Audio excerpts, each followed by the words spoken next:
19 वर्ष 2007 पासून तरी या प्रभागाचं काम करत असताना हा प्रोग्राम करण्याचा धनुष्यबाण हातातून कधी खाली ठेवला नाही.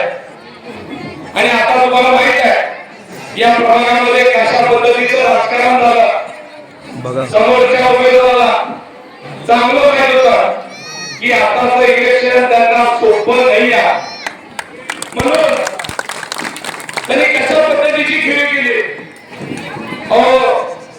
राजकारणात मैदानात हरवता येत नाही म्हणून मैदानात उमेदवार ठेवायचा नाही अशा पद्धतीचं षडयंत्र बनवलं. महाविकास आघाडीच्या मीटिंग मध्ये साहेब बसले. महाविकास आघाडीच्या मीटिंग मध्ये बसून उभाटासाठी जागा बांधून सोडून घेतल्या की आम्ही 4 नगरसेवक धनुष्यबाणावर मिळून आलो होतो, 4 जागा आम्हाला सोडा. आणि साहेब त्यांनी नुसतं उभाटाला फसवलेलं नाही, त्यांनी महाविकास आघाडीच्या काँग्रेसच्या लोकांना फसवलं. काँग्रेसचे लोक म्हणत होते आम्हाला 1-2 जागा सोडा. त्यांनी सांगितलं नाही आम्ही सगळ्या 4 जागा लढणार आहे. म्हणून राष्ट्रवादी काँग्रेस तुतारीच्या लोकांना फसवलं, त्यांनाही 1 जागा दिली नाही आणि सांगितलं की या सगळ्या जागा आम्ही उभाटाच्या माध्यमातून लढणार आहे. आणि साहेब त्या दिवशी या लोकांना अशा पद्धतीचं सोन घेऊन यावं लागलं की जिथं निवडणुकाचं फॉर्म भरायचं आहे तिथं उभाटाचा शेरा घालून हे लोक आले. उभाटाचा शेरा घालून येऊन मग बी फॉर्म देऊन गेले. म्हणजे अशा पद्धतीचं राजकारण या भागामध्ये कधीच बघायला मिळालं नाही. किंबहुना महाराष्ट्राच्या राजकारणात असं कधी झालं नाही. नुसते एकावर कचेरी नाही केली, 12 उमेदवाराचं नुकसान करून त्यांनी स्वतःच्या घरात उमेदवारी मिळवली. खरं तर इथला भारतीय जनता पार्टीचा जो मूळ कार्यकर्ता होता त्याच्या मनामध्ये काय कर्तव्य आहे आपल्याला सगळ्यांना माहित आहे. तर त्याही लोकांनी काम केलंय. शेवट तुम्ही सांगता राजकारण करायला आले, आपल्याला एकमेकांचा स्वरूप टाकायचं आहे. पण तुम्ही 4 पक्षाला फसवून 5व्या पक्षात प्रवेश केला आहे. आता जनता खूप शाही आहे. रोज टीव्हीच्या माध्यमातून रोज लोक व्हॉट्सअपच्या माध्यमातून सांगतात की प्रभाग 6 मतदार एकाला तुम्हाला विचारायची गरज नाही.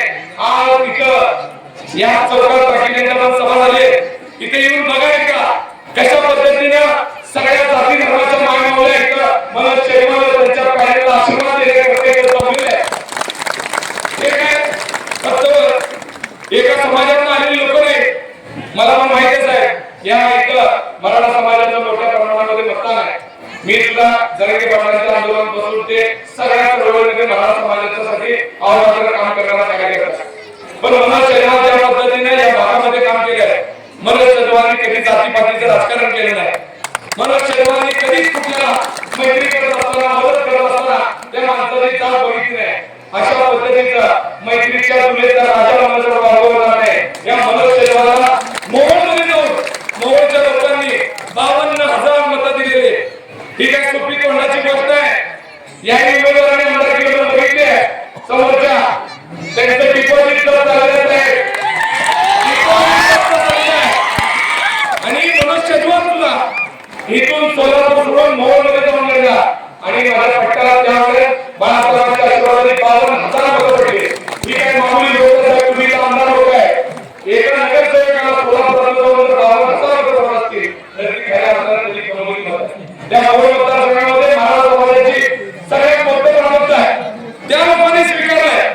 त्यावेळेस जर युती तुटली नसती ना भारतीय जनता पार्टी शिवसेना तर मनोज शर्मा नुसतं नगरसेवक नाही तर मनोज शर्मा सोलापूर जिल्ह्यातला एक आमदार म्हणून शिवसेनेचा राहिला असता. हे सगळ्यांना माहित आहे. साहेब इलेक्शन आता लोकांनी हातात घेतलंय. लोकांना लक्षात आलंय ज्या पद्धतीची चालबाजी या प्रभागात झालेली आहे, ज्या पद्धतीचं राजकारण या प्रभागात झालंय. मनोज शर्मा आणि तुम्हाला माझ्या बोलणीला माझी विनंती आहे, तुम्ही आता काय करायची गरज नाही. तुमचा जो प्रचार व्हायचा आहे ज्या दिवशी तरी फॉर्म भरला त्या दिवशी तुमचा प्रचार झालेला आहे. लोकांनी ठरवलंय कुणाला निवडून आणायचं कुणाला पडायचं आहे. आता फक्त तुम्ही दर्शन घ्या लोकांपर्यंत, लोकांचा आशीर्वाद घ्या. आणि एकनाथजी शिंदे साहेबांचा करिश्मा कसा चाललाय सोलापूर जिल्ह्यात सगळ्याला माहित आहे.